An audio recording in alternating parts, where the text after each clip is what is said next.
그러므로 누구든지 나의 말을 듣고 행하는 자는 그 집을 반석 위에 지은 지혜로운 사람 같으리니 비가 내리고 장수가 나고 바람이 불어 그 집에 불이 치되 무너지지 아니하나니 이는 주추를 반석 위에 놓은 까닭이요 나의 말을 듣고 행하지 아니하는 자는 그 집을 모래 위에 지은 어리석은 사람 같으리니 비가 내리고 장수가 나고 바람이 불어 그 집에 불이 치매 무너져 그 무너짐이 심하니라. 아멘.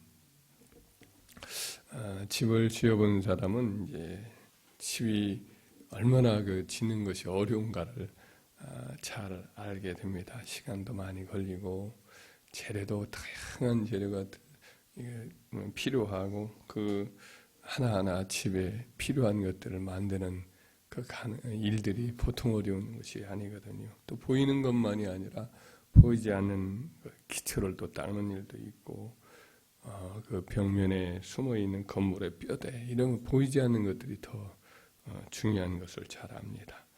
그래서 이 건물을 지을 때는 이제 건물의 그 건물을 흔드는 외력을 계산을 하고 또 그것을 버티는 내력을 계산을 해서 이제 외력보다는 내력이 더 이렇게 버티는 힘이 더 강하도록 설계를 하고 그렇게 또 지어야만 한다는 거죠. 100년, 200년 이렇게 버틸 그런 집을 짓는 경우는 더 많은 주의를 이렇게 이제 기울여서 짓게 되지요. 모든 어떤 건물들의 재료들은 시간이 흐르면 풍화작용이 걸리기 때문에 그게 이제 낡아지고 약해지는 거죠. 그리고 여러 가지 이 건물들을 흔드는 그런 일들이 있잖아요. 여기서도 예수님 말하기를 비가 오고 창수가 나고 바람이 분다 이런 말씀을 했습니다. 비나 바람이나 그 자체의 건물의 무게를 이겨야 되고 풍화작용을 다 견뎌낼 수 있는 그런 어떤 아주 강한 재료를 써서 그 건물을 지어야 되는 거죠. 또 어떤 충격적인 시련도 이렇게 있어요. 예를 들면 지진이라든지 태풍이라든지 아주 그 뜨거운 여름의 햇살, 또 겨울의 추위, 때로는 화재 이것들을 감당해야 그 집이 오래 가는 거지요. 얼마 전에 최근이죠. 연초에 일본의 노토반도라는 곳에서 지진이 7일 넘는 지진이 일어났는데 늘 일본의 지진이 일어나니까 대수롭지 않게 그렇게 우리가 귀로 듣곤 하는데 이번에는 아주 컸던 모양입니다. 그래서 노토반도에 있는 집들이 거의 다 파괴가 됐지요. 지진이 잦았던 일본도 예상을 뛰어넘는 지진이었기 때문에 처참하게 이렇게 무너지고 또 지평선도 그 위치가 달라지고 그런 일이 있었다고 합니다. 얼마 전에는 하와이가 여러 섬들로 이루어졌는데 그 중에 한 세 번째 큰 섬이래요. 근데 그 섬에 대화재가 일어나서 거의 모든 집들이 다 불타버렸죠. 그런데 그때 한 집만 이렇게 한국 사진으로 보여준 걸 내가 봤는데 그 집만 멀쩡해요. 그 집은 이제 다른 집들은 다 목조 건물로 지어져 있는데 나무로 지어졌죠. 아무래도 무더우니까 나무로 짓기가 쉽죠. 근데 그 집은 이제 석재로 지었대요. 돌로 짓고 또 시멘트로 짓고 그래서 하나도 상하지 않은 것을 보면서 참 이채로웠습니다. 거의 이와 같은 집을 지을 때는 이제 외력과 내력에 이렇게 여러 가지 계산을 해서 이렇게 지어서 그 건물을 잘 오래가도록 하는 거지. 제대로 지은 집은 500년도, 1000년도 갑니다. 그러나 제대로 짓지 못한 집은 10년도 못 버티기도 하고 작은 어떤 천재지변에도 쉽게 무너지는 거지. 오늘 주님이 하신 말씀을 보면 우리 모든 인생들이 자기의 영혼의 집을 짓는다는 거죠. 자기 인생의 집을 짓는다는 거죠. 말씀을 이렇게 가르치시면서 그 말씀을 듣고 행하는 자는 지혜로운 사람이로서 자기 인생 집을 잘 짓고 말씀을 듣고 지키지 아니한 사람은 마치 그런 시련이 올 때 무너지는 어리석은 사람과 같다. 이렇게 분류를 해 보는 것을 볼 수가 있습니다.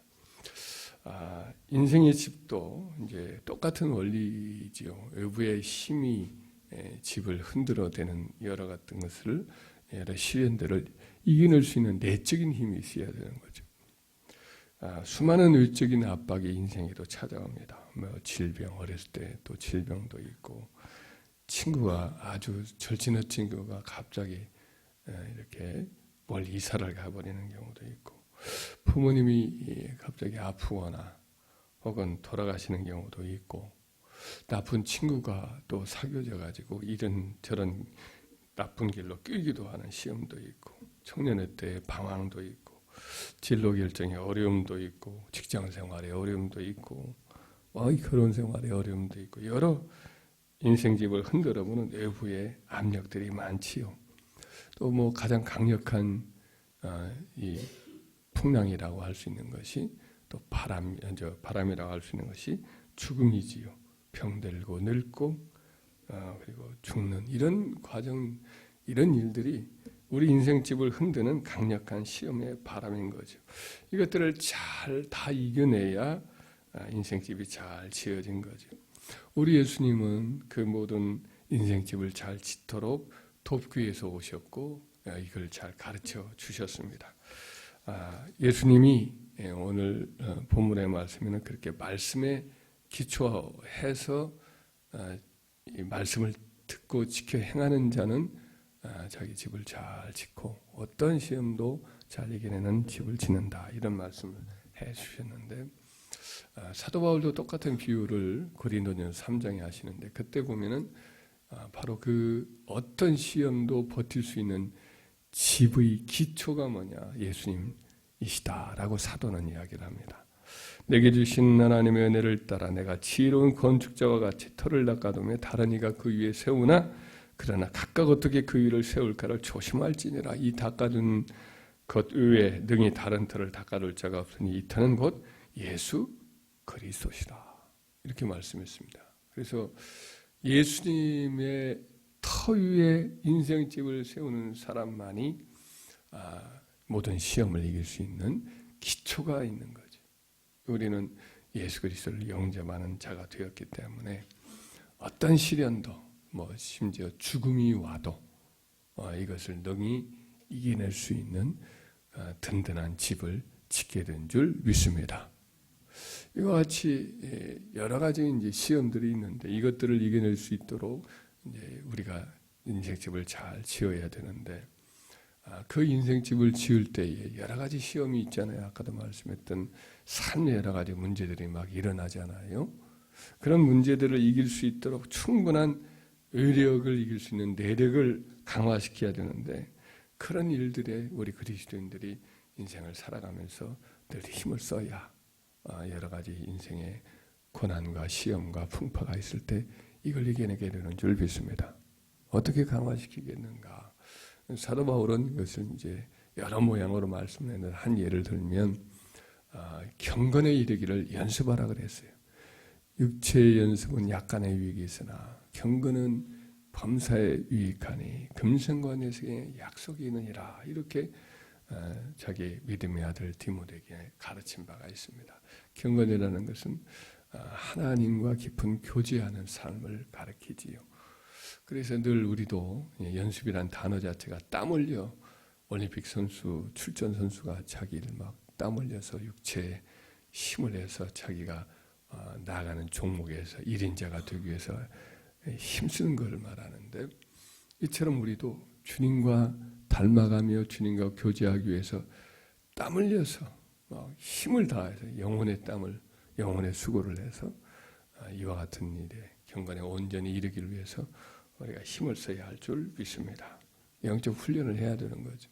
영적 훈련의 가장 기초적인 것은 하나님 말씀을 연이죠. 늘 하나님의 말씀을 마음에 묵상하고 마음을 열고 말씀이 내게 이렇게 와닿을 수 있도록 늘 우리 자신의 마음을 다스리고 고요하게 하고, 그래서 말씀 앞에 시간을 드리는 이런 노력을 바쁜 와중에도 늘 해야 됩니다.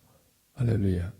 우리가 일상을 살면서도 하나님 말씀을 늘 마음에 이렇게 모셔드리고 그 말씀이 되게 선명하고 힘있게 내게 내 영혼에 말을 걸고 내 영혼에 감동감을 할 수 있도록 우리 마음에 여러 가지 분주함을 내려놓고 하나님 말씀 앞에 좀 기다리는 시간을 갖고 그렇게 시간을 들여야 돼요. 그걸 자꾸 훈련을 해야 됩니다. 그럴 때 말씀이 내 안에 차곡차곡 쌓여져서 시험이 있고 역경이 있을 때는 그 말씀 붙들고 사는 거예요. 말씀이 나를 지켜주는 거예요.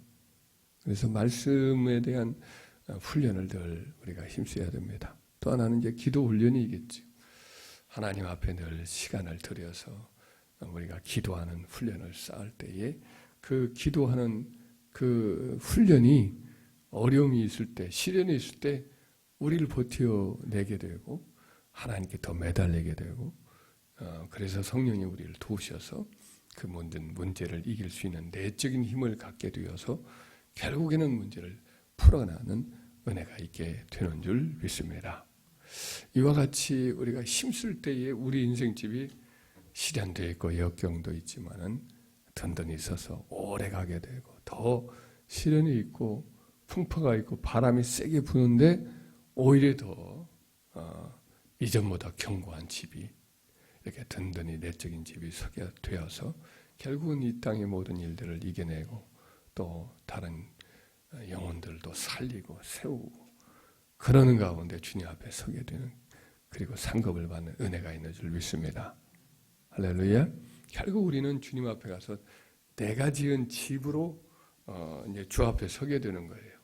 내가 인생의 이 땅에서 있는 인생 동안에 그 집을 잘 지은 그 집을 우리가 영원히 사는 거예요. 우리 주님도 집 지으러 올라가셨다고 했는데 우리도 결국은 집 짓는 데예요. 한 사람 한 사람 집을 다 짓는 건데 천국에 가면 그 우리가 이 땅에서 행한 수고를 통해서 지어진 집에서 우리가 살게 되는 거거든요.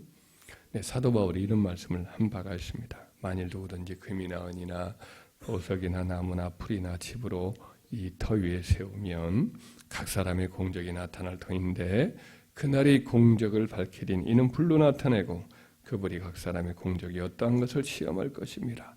만일 누구든지 그 위에 세운 공적이 그대로 있으면 상을 받고 누구든지 그 공적이 불타면 해를 받으리니 그러나 자신은 구원을 받되 불 가운데 받는 것 같으리라. 이런 말씀을 한 바가 있습니다.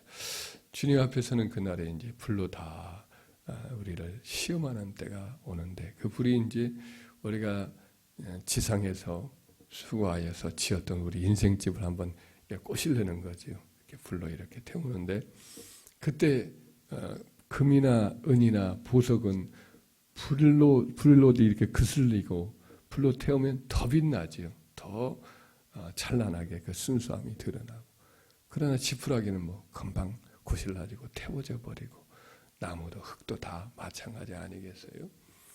그래서 나무나 흙이나 지푸라기로 지었다는 것은 우리 인간 자신의 어떤 욕망이나 야심이나 세상적인 어떤 이 풍류를 쫓아서 이 세대를 쫓아서 살아가는 그런 삶으로 성공은 했을 수도 있고 사람들에게 부러워하는 그런 삶을 살았을지 몰라도 이것들은 영혼의 나라에는 갖고 들어갈 수가 없는 거거든요. 다 태워지고 없어지는 거거든요. 그러나 주님의 말씀을 의지하고 주님께 순종하면서 믿음으로 행하고 주께 드린 우리의 시간과 또 우리의 수고와 우리의 물질과 우리의 다른 영혼을 위한 또 중복이나 이 모든 것들이 주님 앞에 시련이 있을 때 붙들고 막 기도했던 이런 것들은 금이나 은이나 보석 같은 거거든요. 이것들은 주님 앞에서는 마지막 심판의 그날에 오히려 더 찬란해지고 더 빛이 나고 영원하게 남아서 천국집에 우리 인생집을 멋지게 데코레이션 해주는 멋진 집으로 우리가 주님이 우리에게 되돌려 주시는 역사가 있는 줄 믿습니다.